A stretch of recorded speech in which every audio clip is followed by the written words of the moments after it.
Let's start. So, good evening. Good evening, all of you. So, Saturday को due to electricity यहाँ पे failure हो गया, तो उसकी वजह से हम लोग क्लास नहीं कर पाए। तो फिर अभी जो सैटरडे वाली क्लास थी वो आज कर रहे हैं। So government exploring isobutanol blending with diesel. As we know that petrol के साथ इथेनॉल मिक्स हो रहा है। जब इन्होंने डीजल के साथ इथेनॉल मिक्स किया तो उसने परफॉर्म नहीं किया। देन उसके बाद आइसोब्यूटेनॉल कह रहे हैं कि अब इसकी ब्लेंडिंग करेंगे इंडिया के अंदर। आइसोब्यूटेनॉल ये बायोफ्यूल की कैटेगरी में नहीं आता, बट अगर इसको डीजल के साथ इसकी मिक्सिंग होती है देन उसके बाद जो कंजम्पशन है या फिर डिमांड जो है वो जो बाहर से हम लोग इंपोर्ट करते हैं उसमें थोड़ी सी रिडक्शन आएगी। The government of India is exploring isobutanol diesel blending after ethanol diesel trial faced at technical hurdles.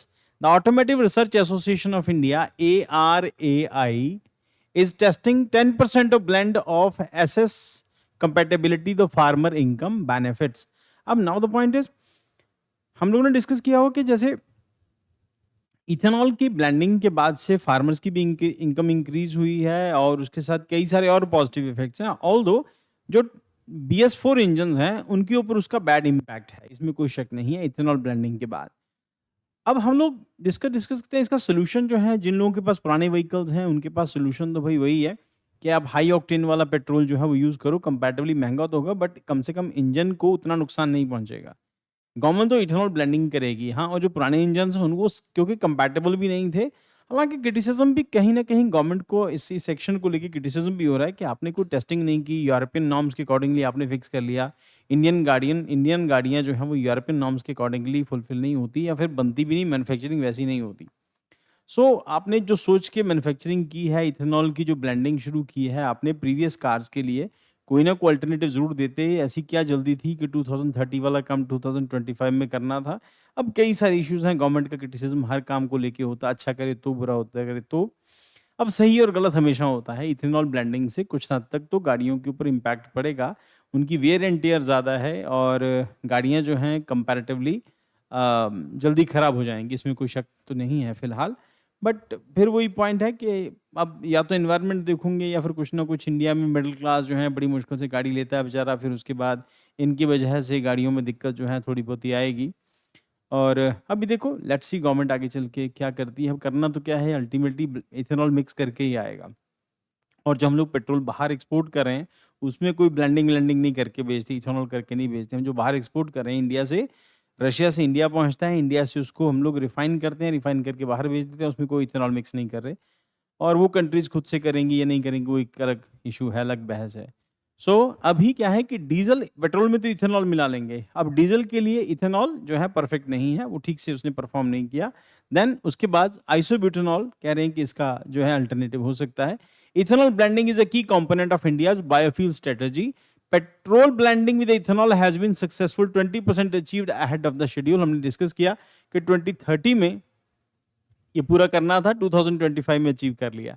Diesel blending fail due to the corrosive nature of ethanol, क्योंकि करोसिव होता है, इसकी वजह से डीजल ब्लेंडिंग में ethanol काम नहीं कर रहा। इंजन इनकम्पैटिबिलिटी, इंजन भी इनकम्पैटिबल है। Despite this ethanol blending has boosted the farmers income 42,000 crore earn. लगभग फार्मर्स ने लगभग 42,000 करोड़ रुपया ब्लेंडिंग करके कमाया, गन्ने को उगा के कमाया। तो इसका मतलब शुगर केन की प्रोडक्शन भी बढ़ी है और इंडिया में शुगर की जो सप्लाई है वो भी इंक्रीज हुई है। शुगर केन का प्रोडक्शन एरिया इंक्रीज हुआ और शुगर की सप्लाई इंक्रीज हुई है। सो 2600 टू 2800 पर क्विंटल इसका मिल रहा है। इस isobutanol is an alternative and industrial solvent है। बेसिकली ये पेंट और कोटिंग इंडस्ट्री में यूज होता है, पेंट एंड कोटिंग इंडस्ट्री यहां पर यूज होता है। बट अगर इसको डीजल के साथ ब्लेंडिंग करते हैं तो बेनिफिट तो होगा। एंड नाउ इक्विलेटेड एज बायोफ्यूल, तो बायोफ्यूल के इक्विलेंट ही इसको मानते हैं, बट टेक्निकली ये बायोफ्यूल नहीं है। Advantages over ethanol: better compatibility है with diesel engines, can be used standalone or with CNG in farm machinery. Policy goal क्या है? Reduce crude oil import. बस यही है कि क्रूड ऑयल इंपोर्ट को कम करना है। Enhance energy security and support sustainable agriculture. Policy push for farmers and sugar industry. Actual में प्रीवियस गवर्नमेंट्स में हम लोगों ने देखा था कि ये जो प्लान था गवर्नमेंट का 2026 के बाद इंडिया में सिर्फ इलेक्ट्रिक व्हीकल्स बिकेंगे, पर वो गवर्नमेंट ने उस पॉलिसी से सेटबैक लिया, एक कदम पीछे लिया। उसके पीछे बहुत सारे फैक्टर्स थे। एकदम से डिमांड बहुत बढ़ जाएगी, डीजल पेट्रोल गाड़ियां बंद कर देंगे, चाइना पे अचानक से डिपेंडेंसी बढ़ जाएगी, ग्रेजुअली थोड़ी थोड़ी करके चाइना से आती रहे ये जो, क्योंकि बैटरीज अल्टीमेटली वहीं बन रही है और फिर इंपॉर्टेंट कंपोनेंट्स भी वहीं बन रहे हैं, तो थोड़ा थोड़ा वो आता रहे, थोड़ा थोड़ा डीजल पेट्रोल आता रहे, मिक्स होते होते तब तक हो सकता है कि इसका कोई अल्टरनेटिव आ जाए, लिथियम आयन का कोई तब तक कोई अल्टरनेटिव आ जाए, फिर उसके ऊपर काम कर लेंगे, लिथियम आयन छोड़ देंगे।